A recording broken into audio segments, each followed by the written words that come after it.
Bonjour à tous, alors nous allons commencer un nouveau chapitre qui s'appelle les homothéties. Alors qu'est-ce que c'est qu'une homothétie? C'est une transformation. Vous avez déjà vu comme transformation, vous avez vu les rotations, les translations, les symétries. Et maintenant on va voir les homothéties. Donc, de quoi a-t-on besoin pour faire une homothétie? La première chose, c'est de quoi a-t-on besoin? On a besoin d'un centre d'homothétie, donc c'est le point O, et d'un nombre qu'on appelle le rapport. Là, par exemple, j'ai choisi 1,5. Je vais changer un petit peu, je vais le mettre à 4. Voilà. Donc on a besoin d'un centre et d'un rapport. Alors que fait une transformation? Elle prend un point. Alors je vais afficher ce point M, et elle va le transformer. Alors on va voir comment. Donc je vais cliquer ici sur homothétie de ce point par rapport à ce point, et le rapport ce sera 4. Voilà. Pas 4, mais K. Voilà, notre K il vaut 4. Et on obtient ce point M'. Maintenant, voyons si je bouge mon rapport. Qu'est-ce qu'on remarque? On remarque que le point M' soit s'éloigne, soit se rapproche. Ça, c'est une première chose. Et si je déplace mon point O, qu'est-ce qu'on peut remarquer sur les points O, M et M'? Ils sont toujours alignés. Effectivement, ils sont sur la même ligne. D'accord?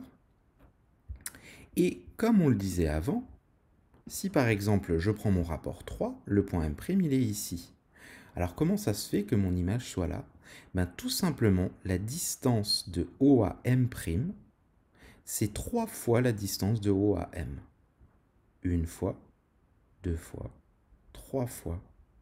Par exemple, si je disais qu'on prend l'homothétie de centre O et de rapport 2, et mon point M, tout simplement, on le transforme en M' pour que la distance de O à M' soit une fois, 2 fois celle de O à M.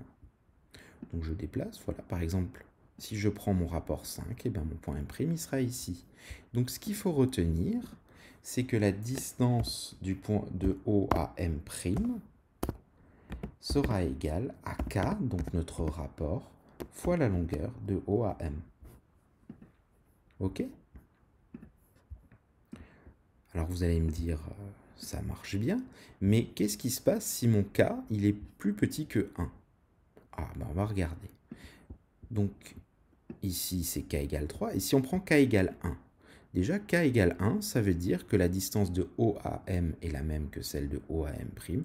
Donc, le point M et M' sont confondus. Et regardez, si on prend plus petit, voilà.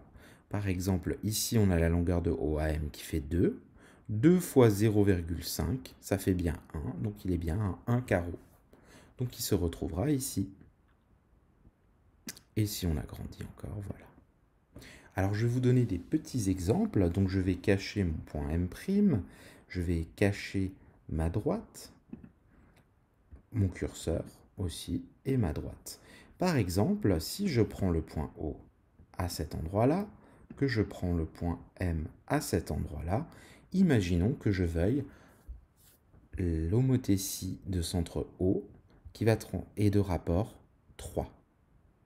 Alors, comment je vais faire? Tout simplement, je vais la tracer la droite de O à M, et je vais prendre cette distance et je vais la reporter 3 fois.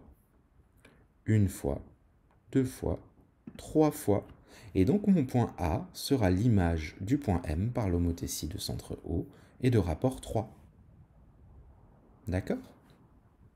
Alors je vais vous donner un dernier exemple. Je reviens en arrière. Voilà. Imaginons que mon point O est ici, que mon point M est ici, et je voudrais faire l'homothétie de centre O et de rapport 0,25 par rapport à mon point M. Donc je commence par tracer la droite puisque les points sont alignés avec l'image. Et il va falloir que je fasse la longueur OM fois 0,25, c'est-à-dire un quart. Et un quart de la longueur, ça me donnera ce point-là.